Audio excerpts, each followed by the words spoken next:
Eles vêm dominando o Brasil. a- Quem monta o mercado financeiro brasileiro são as mesmas pessoas que dão golpe da República, se você para analisar.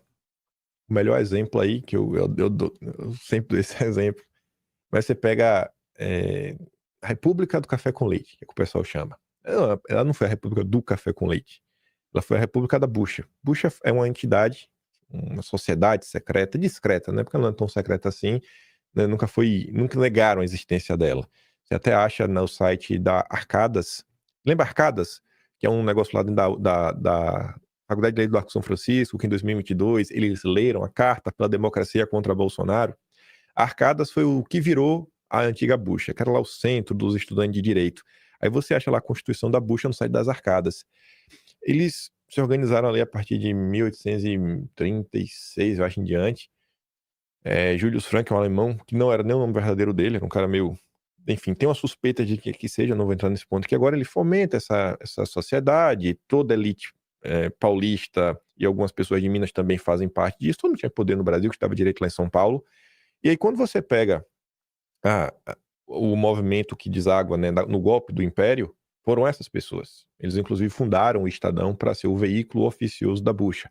O Júlio de Mesquita pai era da bucha, o Júlio de Mesquita filho, Julinho, também era bucheiro. Você acha no Jornal Nacional, inclusive, a cerimônia da festa da chave, que é quando o aluno do quarto ano presidia a bucha, né, que era o ano do Julinho.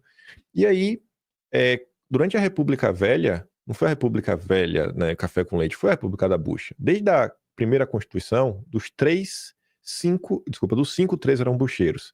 Do primeiro governo Deodoro, os três principais ministros eram bucheiros: Rui Barbosa, Bocaiúva da Chancelaria e Campos Salles, que seria meio que a Casa Civil.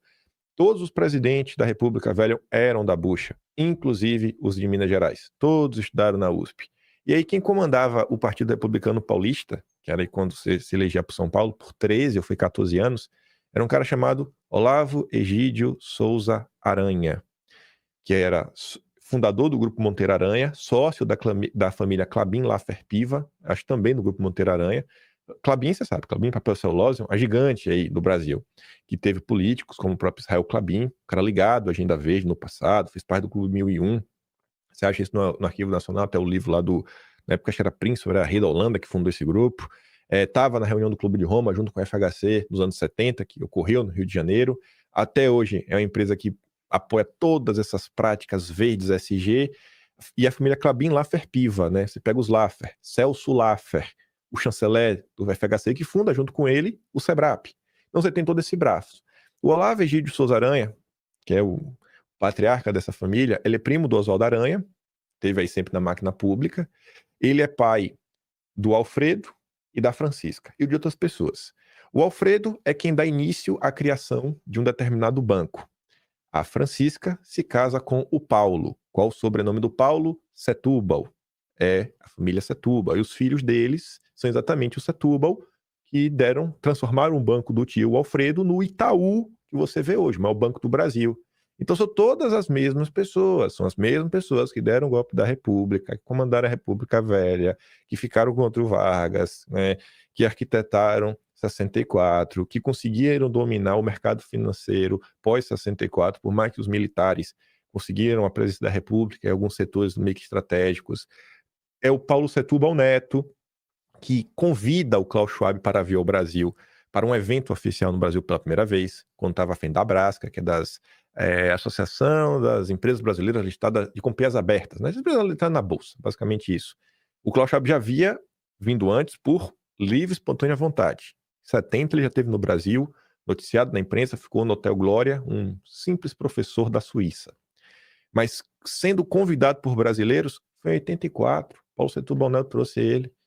Em 94, Cláudio Schwab já tinha vindo várias vezes, tá lá, tem a foto no Jornal Globo, ele com o Roberto Marinho se tornando membro do Fórum Econômico Mundial.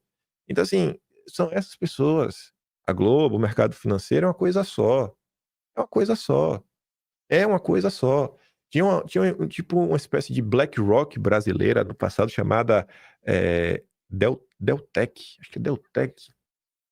Esqueci o nome da sigla dela. Enfim, várias empresas listadas, um grande fundo de investimento. Quem estava nesse fundo, de diversas pessoas, era o Olavo Egídio de Souza Aranha também. Então, essas são as pessoas. Se não for o Lula, vai ser alguém que vai rezar a mesma cartilha.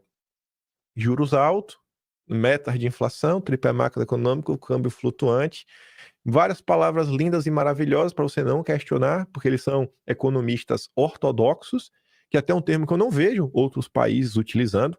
A coisa assim é tão absurda no Brasil, que se tu olhar a palavra ortodoxa, a etimologia dela, é uma palavra do campo da religião, para tu falar de um sistema de crenças, né, um dogma assim de verdades.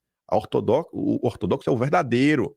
Os caras pegam um tema da religião para aplicar na economia. Eles são economistas ortodoxos. Isso Puros. significa que você é um heterodoxo, ou seja, os caras são deuses. É um consenso divino. Você tem que aceitar como um dogma o que eles fazem no Brasil. São 40 anos de fracasso e eles estão aí desde que entra um próximo presidente da República que se comprometa a entregar a Petrobras, entrega aí Correios, entrega tudo que tem, mantém juros altos, crédito, né, para eles barato, para o povão caro, um monte de renúncia fiscal para os amigos do rei, para criar campeão nacional, tá perfeito.